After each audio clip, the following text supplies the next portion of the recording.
Hey folks, I'm Pastor Eric Tritton from Gloria Dei Lutheran Church in Hudson, Ohio, and this is a weekly word. And I'm glad you're with me. We're talking about the deadly seven, uh, the seven deadly sins. And today we're going to talk about greed. Uh, Greed is, one of those sins that pretty much everybody agrees is bad when somebody else is doing it. Yeah.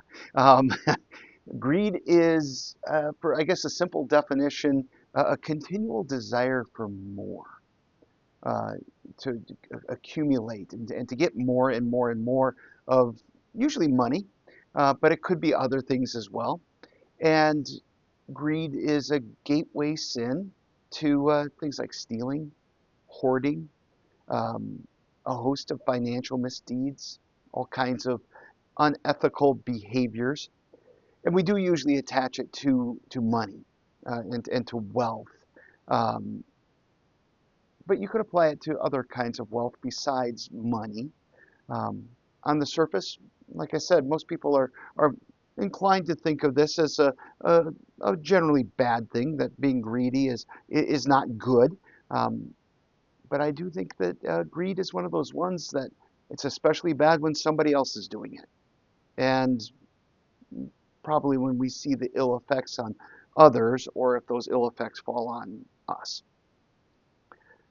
But in our day and at this time in this world, our financial systems seem to really be rather based on greed. And they seem to echo the famous line of Oliver Stone's movie Wall Street from 1987, where Michael Douglas's character says, greed, for lack of a better word, is good.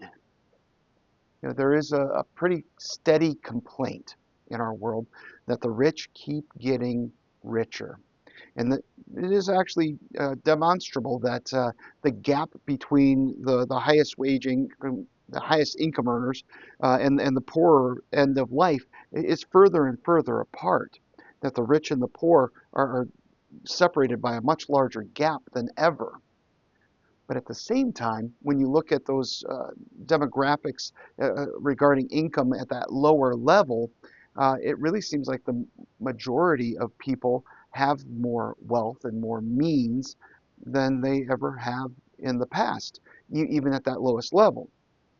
So is the problem that the gap is bigger, or is it okay that the gap is bigger if that lower end is coming up and they are able to have uh, more wealth, more food, more so on. Um, this is kind of into that whole trickle down economics thing, or as I recall Ronald Reagan saying that, a rising tide lifts all boats. And there is evidence for that. But there's also a lot of room for debate around the ethics and the justice of a few people holding such vast amounts of wealth and such a huge portion of the world's wealth. And this can lead us into another deadly sin, talking about envy. But we'll get to that in week 4. Um, there was a time when there was an expectation of the very wealthy of the world to give very generously to charity. And I think that some of this does still happen. Um, Historically, when you look at the big cathedrals in the Middle Ages, those were built by wealthy donors in order to serve their communities with the gospel. That's a good and charitable thing to do. Here in the United States, you could look back into the 19 teens, 1920s, uh, people like Rockefeller, who were incredibly hugely wealthy, started different charities, Rockefeller in particular, to improve the well-being of humanity. Um, People like Carnegie.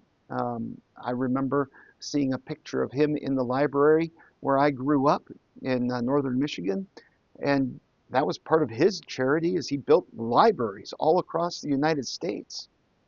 And today we might look at somebody like Bill Gates, who gives very generously to help different health initiatives around the world. But maybe let's get this a little closer to home, because it's really easy to look at those rich people over there. But do you have resources that could be a blessing to others? Do you invest your funds into your own comfort while overlooking the needs of your neighbor whom you could help? It's really easy to think of greed as something that's out there. I think it's important for us to look and see in our own hearts where those things take place. And maybe you are saying, no, hold on a second, Pastor. I'm not like those fat cat billionaires. I don't have money to throw around all over the place. No, me neither. Um, but there are opportunities for us to use the blessings that God has given to us, financially speaking, or to hoard them. And this is something that Jesus looked at, and he talked about a fair amount in the Bible, how we use our wealth. In fact, he looked at material goods and monies, and he saw the way that they pulled at our hearts, and he said, that a person can't serve both God and money. He recognized, and we should too, that money can be an idol in our lives. And when it is, that often leads us to hoard it, to desire more and more and more, and to become greedy. Now, our relationship with wealth is something that actually calls for a lot of wisdom. Um, when we think about using our earthly material wealth, we need to be guided by our faith in Jesus, trusting in God's blessings, his promises, but also living in his grace. As we seek to do good, as we seek to use the blessings that he has given to us to be a blessing to others, uh, we're going to fall short. And I don't say that to say, well, whatever, we're going to fall short, but to say, do your best. Try to be generous. Try to think about where can you use your funds to be helpful. Because God has blessed you in order to be a blessing to your neighbors, to be a blessing in other people's lives. I'm just going to throw a couple of ideas out at you. And one of them might seem obvious since I'm a pastor. One of the places where, if you're a Christian, you could and probably should be using your wealth is your church. Because your church, if it's doing its job, should be helping people to hear about the love of Jesus and receive his forgiveness and receive his salvation. And friends, that is an important thing for us to invest our earthly wealth into. It's a great place for us to be charitable.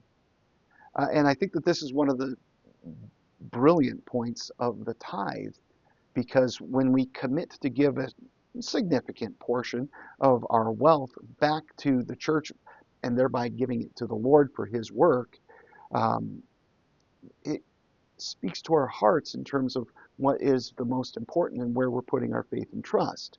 Are we putting it in our wealth and our money, or are we putting it in God who has given us the wealth and the money in the first place? Um, there are many charities to think about.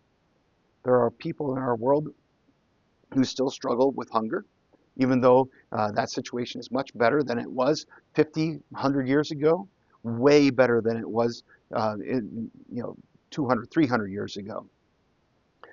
We do much, we take much better care of our poor, at least here in the United States, but I think that that's probably the truth in lots of other places around the world too.